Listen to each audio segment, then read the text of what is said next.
یہ ٹوپی جس کے سر پر آتی وہ نظروں سے مکمل غائب ہو جاتا۔ ایک راہب نے جب آئینہ چھوا تو وہ 7 دن تک غائب رہا۔ دمشق کی ایک پرانی لائبریری میں جب ایک محقق نے اس کتاب کے مخصوص صفحے کو چھوا تو وہ کتاب کے ساتھ ہی غائب ہو گیا۔ کہا جاتا ہے کہ یہ تعویذ دراصل خفیہ توانائی کا دروازہ کھولتا ہے۔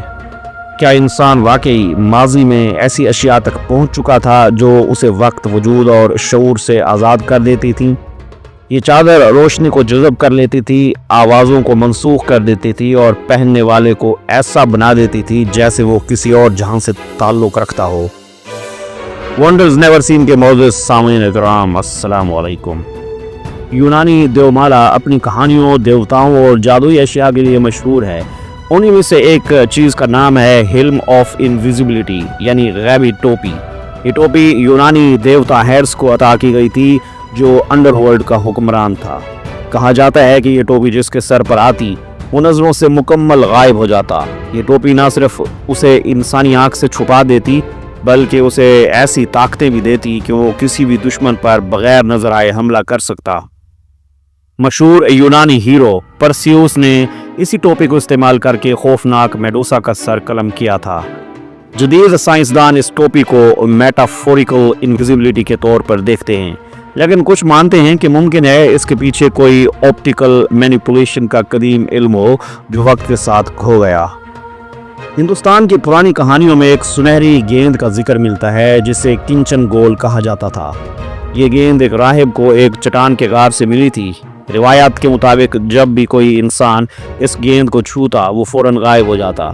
کہا جاتا ہے کہ مہاراجا اشوک کے وقت میں ایک راہب نے گیند کو ایک درویش سے حاصل کیا۔ جیسے ہی اس نے اسے چھوا وہ روشنی میں لپٹ گیا اور پھر کبھی واپس نہ آیا۔ درویش نے دعویٰ کیا کہ وہ سباؤک لوک میں داخل ہو چکا ہے، ایک متوازی دنیا جہاں وقت نہیں، موت نہیں۔ ہندوستانی قدیم کتب جیسے ومانیکا شاستر میں بھی ایسے ہلکے مواد کا ذکر آتا ہے جو شریر کو روشنی میں تبدیل کر دیتا ہے۔ جرمنی کی کہانیوں میں ایک جادوئی چادر کا ذکر ملتا ہے جسے ٹارن کاپو کہا جاتا ہے۔ یہ چادر ایک جنگجو کے پاس تھی جس نے اسے دیو سے چھین کر حاصل کیا۔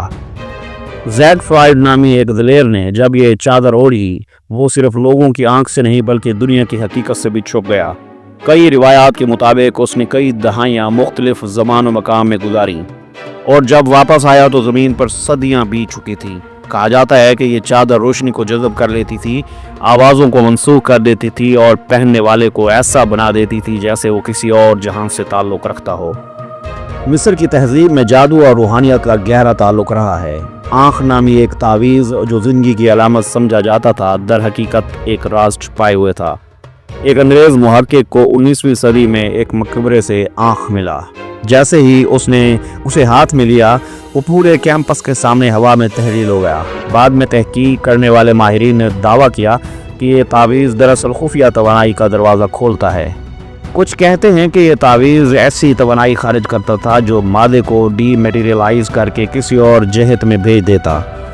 اسلامی دنیا میں المقطوطہ الظاہریہ ایک پراسرار کتاب سمجھی جاتی ہے جس کے صفحات پر جناتی زبان میں الفاظ لکھے گئے تھے۔ دمشق کی ایک پرانی لائبریری میں جب ایک محقق نے اس کتاب کے مخصوص صفحے کو چھوا تو وہ کتاب کے ساتھ ہی غائب ہو گیا۔ بعد میں صرف اس کی چپلیں ملی۔ لائبریری کے نگہبان نے بتایا کہ یہ صفحہ صرف مخصوص لوگوں کے لیے کھلتا ہے۔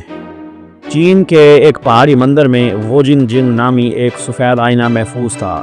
اسے روحوں کا دروازہ کہا جاتا تھا۔ ایک راہب نے جب آئینہ چھوا تو وہ 7 دن تک غائب رہا۔ واپس آ کر اس نے بتایا کہ وہ نیلے خلا میں تھا جہاں نہ وقت تھا اور نہ ہی آواز۔ اسے وہاں دوسری دنیا کے راہبوں نے تعلیم دی اور پھر واپس بھیج دیا۔ 1993 میں چینی حکومت نے آئینہ لے جانے کی کوشش کی مگر ٹیم کا ایک رکن ہمیشہ کے لیے غائب ہو گیا۔ کینیا میں ایک سیاہ رنگ کا پتھر پایا گیا جسے خاموش پتھر کہا جاتا ہے۔ یہ پتھر قبیلے کے بزرگوں کے پاس ہوتا اور اسے چھونا عام افراد کے لیے ممنوع تھا۔ ایک بار ایک نوجوان سردار نے پتھر کو چھونے کی جسارت کر لی۔ جیسے ہی اس نے ہاتھ لگایا اس کی آنکھیں سفید ہو گئیں اور وہ ایک تیز روشنی میں غائب ہو گیا۔ قبیلے کے بزرگوں نے اعلان کیا کہ پتھر نے اپنی حفاظت کی ہے۔ میکسیکو میں ایزٹیک پجاریوں کے پاس ایک آئینہ تھا جس پر فوئٹزل پرندے کے پنکھ چسپاں کیے جاتے۔